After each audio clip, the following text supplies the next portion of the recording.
Well, it's been exactly a year since we lost the late, great Kobe Bryant, his beautiful daughter, Gianna Bryant, and seven others, and what I've called the helicopter crash heard around the world in California. I still remember exactly where I was at. Uh, I still remember when I got the call because I actually was asleep. It was a Sunday. Never forget. It was where I was located. It was a pretty normal Sunday. Um, I know in California it was like extremely foggy, but for me personally, it was a normal day. Got a phone call, and in that phone call, essentially, uh, a family member called and was like, "Did you know that Kobe? Did you see that Kobe had just died?" And um, after that phone call, I got received another phone call, and essentially that one was, "Did you hear the news?" And at that point, I'm able to turn my TV on and kind of try to process what the heck is going on. It's like 1 in the afternoon, 2 in the afternoon, somewhere around that time. And that's when I see the big CNN headline. I mean, it's everywhere at this point. Kobe Bryant was killed in a helicopter crash. At the time, it was only Kobe. Now, literally, it feels like every 10 to 15 minutes, that story got worse. Because then we realize it's not Kobe and just a pilot. Then we hear his daughter is a part of this horrific crash. So then obviously, not knowing where Kobe and his daughter were going, we're thinking, oh my God, the whole family's on this helicopter that crashed. So that's just one of the worst stories in the history of the world, all things considered. And then you hear Robert Ory, I believe, it was Rick Fox, excuse me. Rick Fox was a part of this helicopter crash. So things get cleared up. We realized Rick Fox was not a part of it. It was not the entire Bryant family. We realized that Kobe, Gigi, and seven others who were headed to a basketball game at Kobe's facility. And rest in peace to all those people, the family members and others that have been affected. Prayers to them in this devastating story. So Sunday happens. It's just a nasty day.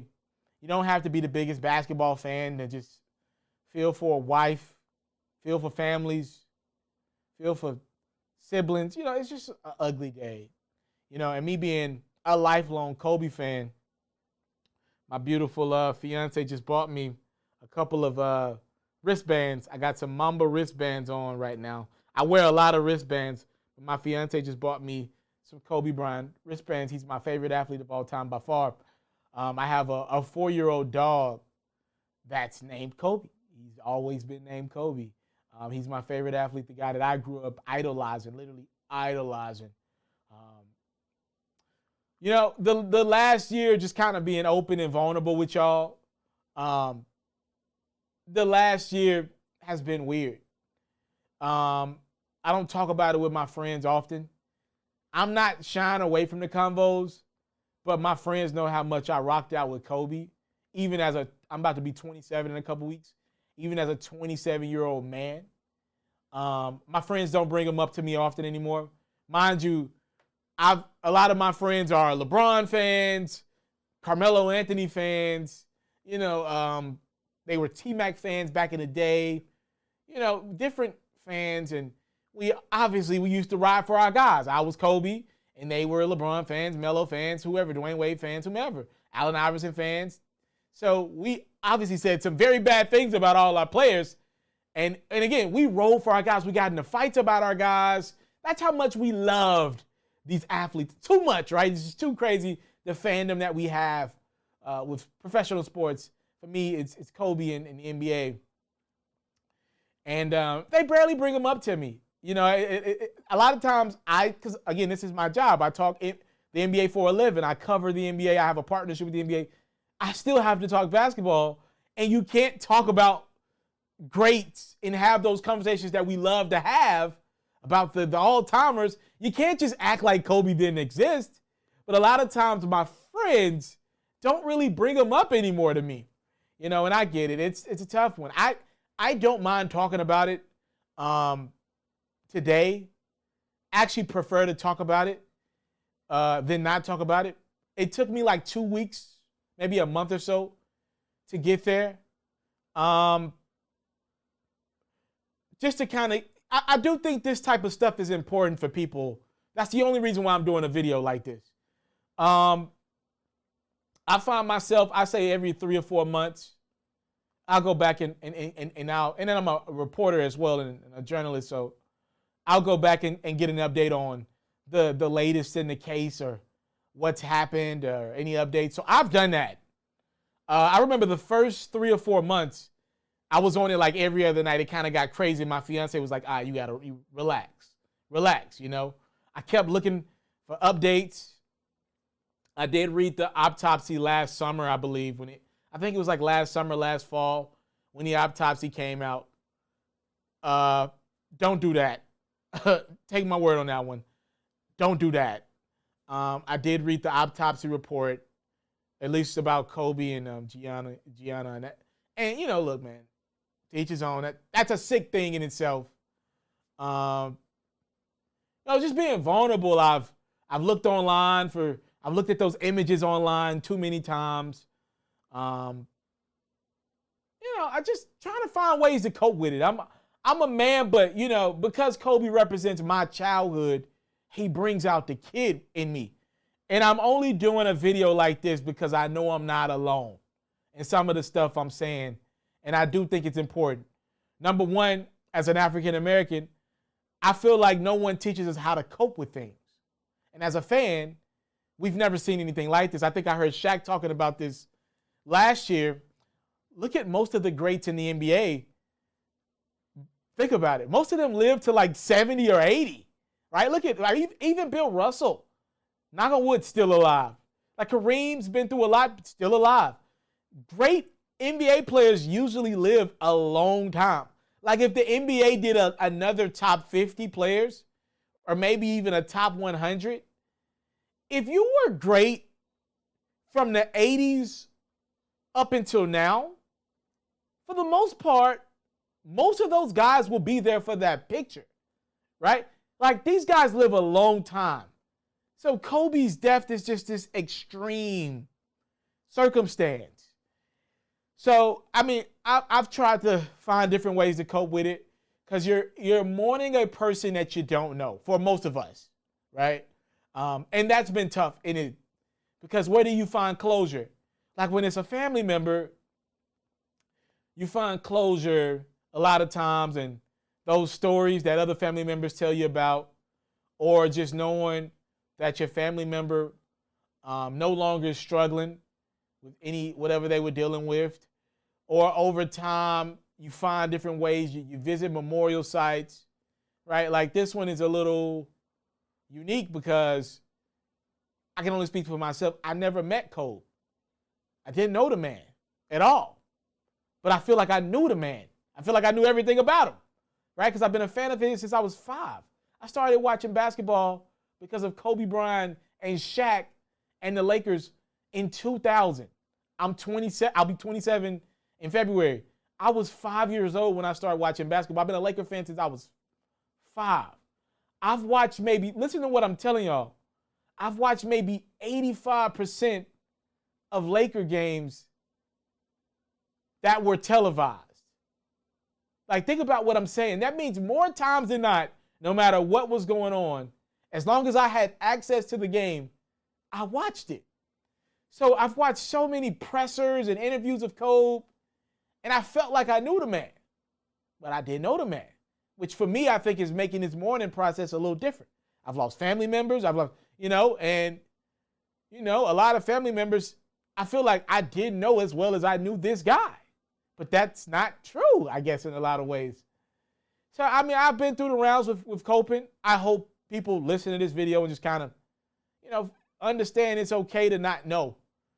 Young men, especially, I want to do this one for everybody, but young men or men, even not even just young. Heck, I'm talking to men.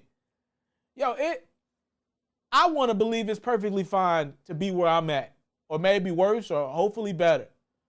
What I'm about to say is actually true. Not a day goes by that I don't, in some capacity, think about Kobe. I got a lot of his posters hanging up. I got the green screen up now, obviously, but behind this green screen is a few Kobe posters. I was trying to get some Kobe shoes the other day, but I failed. That was actually like right around Christmas. I failed. They sold out in seconds on Sneakers app. Not a day goes by that I don't think about Kobe. And again, my dog is named Kobe. So I say his name in my household literally every day, right? And even that's weird. Even that's weird because I named him Kobe before. I saw a few months ago that the name Kobe was one of the most used names since he passed away, obviously. Everybody's trying to honor him in some way. But I named my dog Kobe. I bought this dog for my at the time my girlfriend, now my fiance, 3.5, 4 years ago.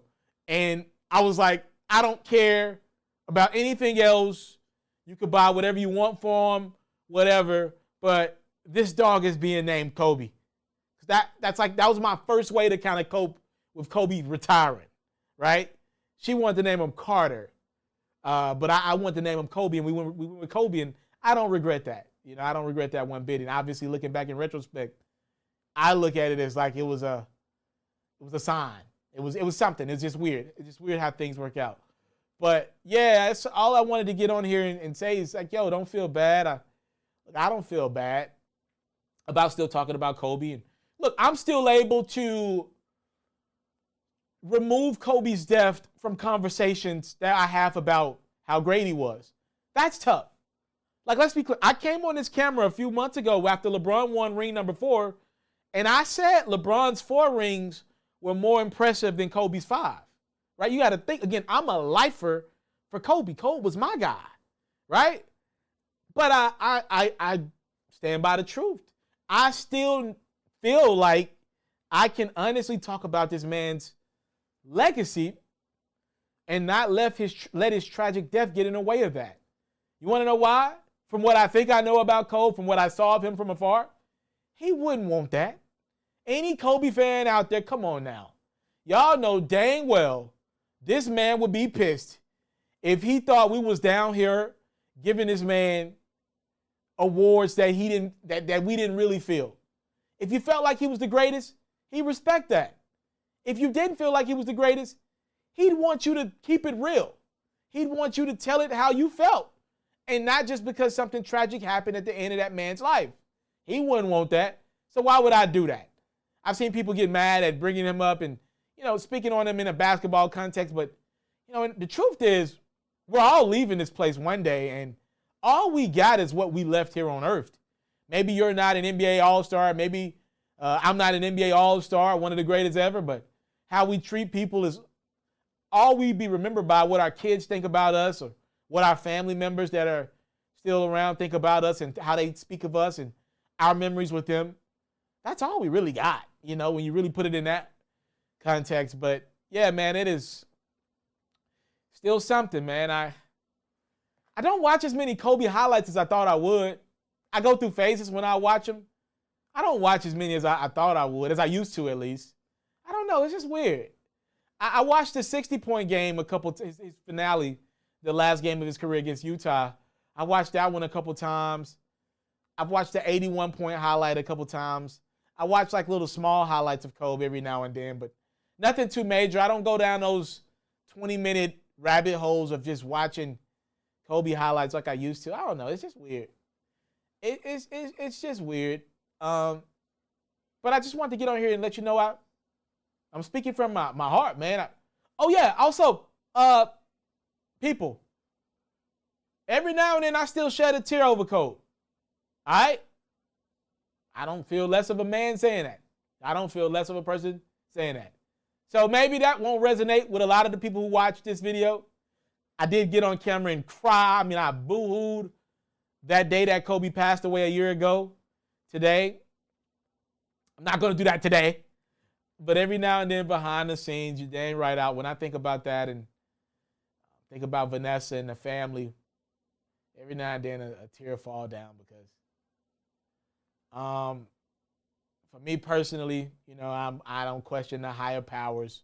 Whatever you believe in, I try not to play that game. That one I still can't put together, though. That one just still doesn't make sense to me. You know, but hey, you know, when you think about everything he was doing for the WNBA and women's sports and women's basketball specifically, you know, and then, you know, his daughter Gigi, who, look, man, I know it's very early, super preliminary to be making comments like this, but man, looking at some of her old highlights, you gotta believe this young lady was well on her way to being an all-time great in women's athletics with her dad and that bond that they had, man, on earth. You know, you don't want to go down that rabbit hole of playing the wide game with that one, man. So, you know, hey, rest in peace to Kobe Bryant, to Gigi Bryant, and the 7 others that were affected and killed in that helicopter crash, including the pilot, man. I'm not sitting around playing that game about the pilot either. That's just, what good does it do right now? An unfortunate incident happened, and it's for us to move on, keep our heads high,